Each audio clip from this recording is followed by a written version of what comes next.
روز شما بخیر بینندگان ارجمند. خبرنگاران رادیوی آزادی در تاجیکستان و پراگ شما را به دیدن برنامه خبری و تحلیلی اخبار آزادی دعوت می‌کنند. امروز دوشنبه 3 فوریه است. موضوعهای اساسی نشر چنین هستند: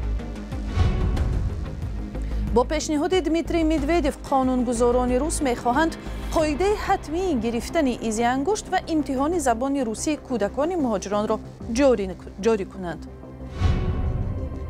دادستانی حربی فرمانده پاسگاه مرزی را با خنک نظری در مرگ سرباز گمان بر می‌داند. پدر مرزبانی فوتیده به این خلاصه راضی نیست. وای کماندر گناه ندارد، وای نبودم اونجا، چرا اما گناه وای به میپتاد. تا انتخابات پارلمانی تاجیکستان کمتر از 1 ماه مانده است. حزب خلقی دموکراتی میگوید این نوبت نیست، اکثر کرسی ها را اعضای حزب حاکم صاحب خواهند شد.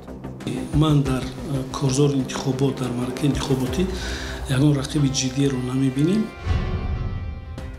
اما برنامه را از یک خبر دیگر شروع میکنیم. مقامات در یک منطقه روسیه گفتند مسلمانان اشتراکچی جنگ اوکراین و اعضای عائله های آنها که در منطقه زبایکالیه زندگی میکنند امکان خواهند داشت بی پول در مراسم حج اشتراک کنند. این خبر را پایگاه های اطلاعاتی روسیه با تکیه به گفته های الماس صلاحوف رئیس اداره مسلمانان زبایکالیه نشر کرده است.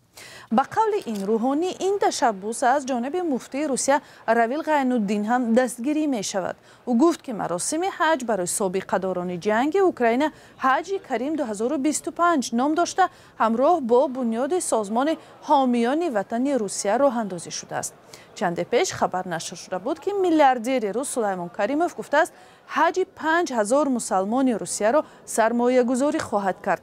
سال گذشته با همین راه خراجات حج 1000 مسلمانان پرداخت شده بود. این تشویقات در حال نشر می شود که بسیاری ها از جمله مسلمانان ساکن روسیه خواهش اشتراک در جنگ اوکراین را ندارند. مقامات در روسیه صدها مهاجر کوری را که شهروندی روسیه را به دست آورده اند برای سرکشی از خدمت عسکری و یا ثبت نام در کمیسریات های حربی از شهروندی روسیه محروم و به وطنشان استرداد نمودند. مقامات روسیه شماره مهاجران بی‌حجت در این کشور را 670,000 نفر حساب کردند. در این باره الکساندر گراووی معاون وزیر کارهای داخلی روسیه در یک مصاحبه‌اش با کامسامولسکا پراودا خبر داده است. به قول مقامدار روس بیش از نصف این نفران را زنان و کودکان تشکیل می‌دهند. او یادآور شده است که مهاجران بی سند تا 30 اپریل این سال امکان دارند که وضع حقوقی خود را در روسیه رسمی نمایند. موضوع را همکارم شهلا گلخوجه ادامه می‌دهد. اگر قاعده‌های نو تصدیق کرده شوند پس هنگام قبول فرزندان مهاجران به مکتب مقامات نه تنها قانونی بودن حضور خود خواننده بلکه والدان او را نیز تفتیش خواهند کرد. علاوه بر این مهاجران باید تصدیقنامه درباره به بیماری سیریاتی گرفتار نبودن کودک و سند تشخیصی ایزی انگشت را پیشنهاد نمایند. همچنین کودک باید سقراط اجتماعی و والدانش رقم مشخصی اندوسپارنده را داشته باشند. در متن این سند گفته می شود که اگر مهاجران این بسته حجت را پیشنهاد نکنند مکتب آن را بدون بررسی برمیگرداند. خبرگزاری روسی RBK با استناد به لایحه نوی وزارت معارف می نویسد که در طرح قانون برای والدانی که فرزندانشان از امتحان زبان روسی و آموزش علاوگی نمیگذرند جوابگری مأموری پیش بینی شده است. در این برابر مقامات منطقوی باید به وزارت کارهای داخلی آمار کودکان مهاجرانی که به مکتب قبول شدند و همه آنهایی را که از امتحان زبان روسی ناکام گردیدند ارسال کنند. آخر هفته گذشته دمیتری مدودف خواستار اخراج فوری مهاجرانی شد که مواد مخدر استعمال میکنند و یا گرفتار بیماری‌های خطرناک سیریاتی هستند. معاون رئیس شورای امنیت روسیه نگرانی کرده است که این گونه مهاجران اکثرا از نظارت پنهان میمانند. با ادعای او دلیل‌های وجود دارند که آنها بودباش خود را قانونی کردند و حتی شهروندی گرفتند. سر از 5 فوریه در روسیه یک قطار معیارهای نو قانونگذاری در نسبت مهاجران مورد عمل قرار میگیرند که کار و زندگی آنها را در این کشور به مراتب سخت‌تر خواهند کرد. در منطقه کولاب 2 ماه بعد مرگ مرموز یک سرباز نیروهای سرحدی سبب رسمی این حادثه را شرح دادند. فیروز رجبزاده دادستان نظامی کلوب در نشست خبری اخیر گفت باتیر ارگاشف خودکشی کرده است. با گفته او فرماندهی پاسگاه برای خنک نظری به جوابگری کشیده شده است. اما با گفته والدان ارگاشف جسد پسر که ماه نوامبر پارسال به آنها سپرده شد پر از نشانه های لطوکوب و خشونت بوده است. جزئیات در گزارش همکارم محمود جان رحمتزاده.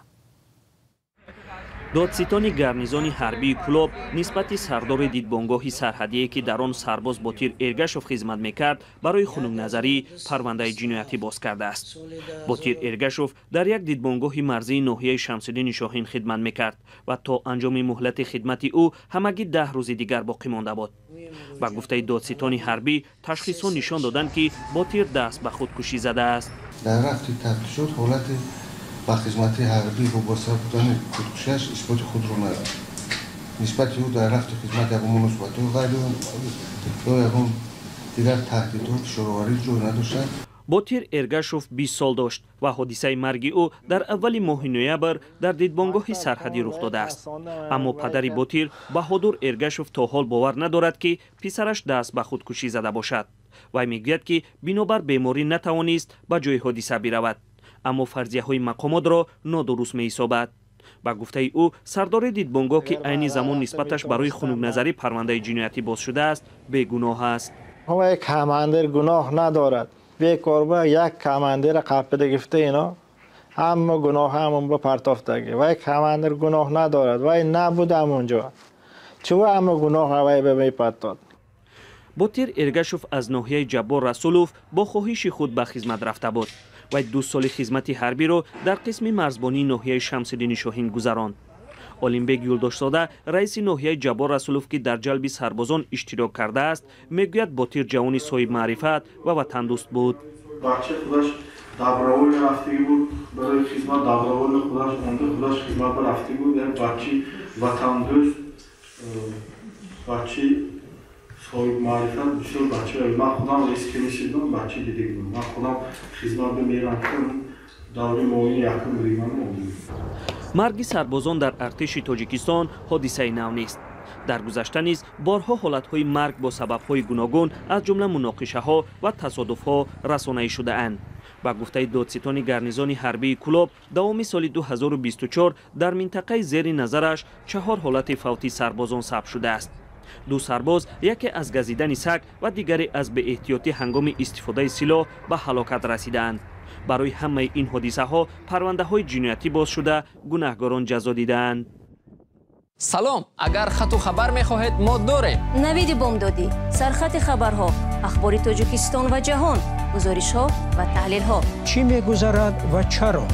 دانستن فهمیدن است. زمینه یا اپ ما را بگیرید. در تاجیکستان تا برگزاری انتخابات نوبتی پارلمانی کمتر از 1 ماه دیگر مانده است و بنا به اطلاع کمیسیون انتخابات ها تنها 6 حزب سیاسی نامزدهای خود را به انتخابات پیشبری کردند. حزب سوسیال دموکراتی که معاون رئیسش شاکرجان حکیموف در محاکمه بحث برانگیز دادگاهی قرار دارد هیچ نفری را به انتخابات پیشبری نکرد. حزب سیاسی دیگر به انتخابات با نامزدهای برای جامعه کم آشنا می روند. این زمان حزب حاکم خلقی دموکراتی باور دارد که نوبت هم در انتخابات اکثر اعضای آن برنده می شوند. ارشاد سلیمانی و برات یوسفی موضوع را ادامه می دهند. حزب‌های سیاسی تاجیکستان نامزدهای خود را برای شرکت در انتخابات پارلمانی معین کردند.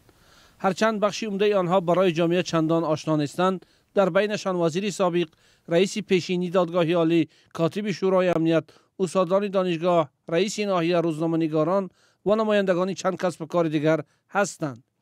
میرزا انور احمدوف معاون رئیس حزب اگراری بر این است که نامزدهای این حزب افراد شایسته و رقیبان جدی می باشند.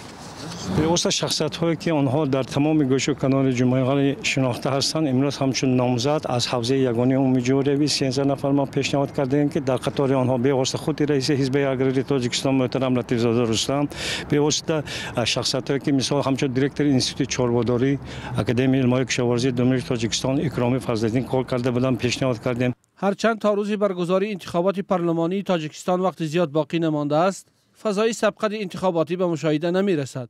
حزب دموکرات تاجیکستان که ریاستی نوش در پی یک جنجال داخل حزبی سری کار آمد، با 9 نامزد خود وارد کارزار شدنی است. علیشیر ایدیزاده نامزد این حزب در حوزه سینا 4 که با وزیر سابق عدلیه نامزد از حزب حاکم خلق دموکراتی وارد رقابت شدنی است، از حالا میگوید هدفش پیروزی نیست.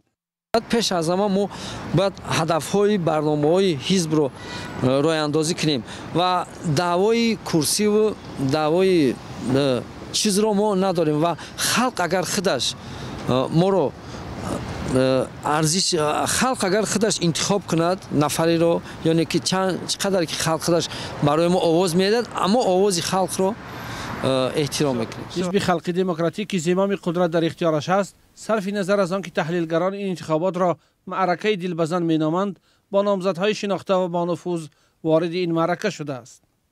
البته رقیب اساسی من در کارزار انتخابات در معرکه انتخاباتی یگان رقیب جدی رو نمیبینیم، ولیکن با وجود این می شود در تجربه بسیار انتخابات های کشورهای دنیا نیز ما شاهد شدیم که یگان حزبی که مثلا در انتخابات می تواند که الکترات سیاسی را به خود جلب نماید و ناگهان در صحنه سیاسی با برتری بیشتر پیدا شود. خورشید عطاالله مدیر مرکز تحقیقات ژورنالیستی تاجیکستان میگوید در گذشته مرکز آنها به انتخابات ها توجه داشت و تحلیل ها میگذراند و با نامزدها صحبت ها انجام میداد. او گفت این بار به دلیل جدی نبودن انعکاس انتخابات را صرف نظر کردند. با آن خاطر که از همان رویخطی که پیشنهاد شد الکی معلوم است که حزب خلق دموکراتی تاجیکستان این نوبت یگان حریف جدی ندارد.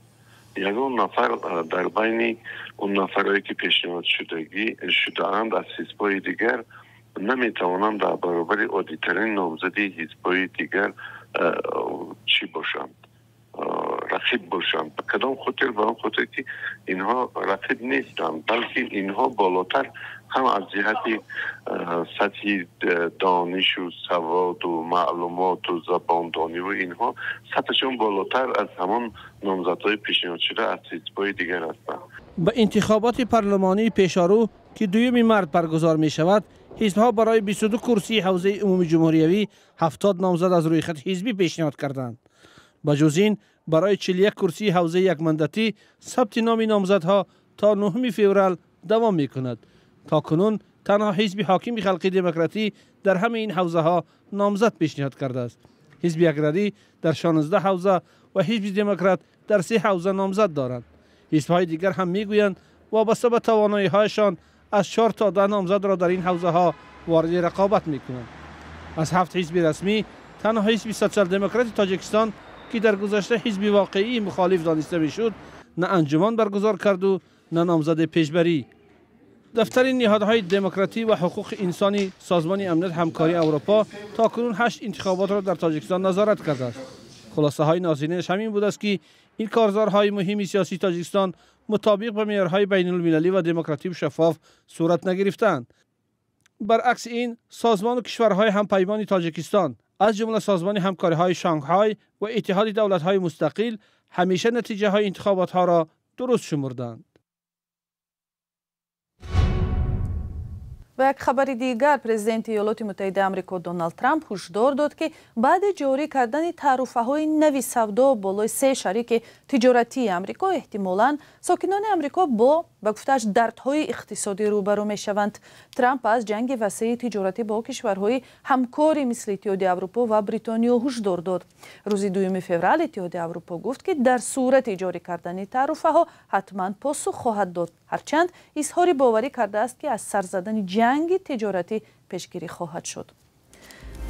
و برنامه رو در همین جا به آخر میرسانیم. سپاس که آن را تماشا کردید. خبر و گزارش‌های بیشتر را درباره حادثه‌های تاجیکستان و جهان همیشه میتوانید در وبسایت azadi.org و صحیفه‌های رادیو آزادی در فیسبوک و اینستاگرام، ایکس و تلگرام، تیک تاک و یوتیوب دسترس کنید. با رادیو آزادی فرستادن خبر و ویدیوهای مهم و جالب از حادثه‌های تاجیکستان را فراموش نکنید. تلفن‌ها در صحیفه‌های ما در شبکه‌های اجتماعی هست. خدا نگهبان.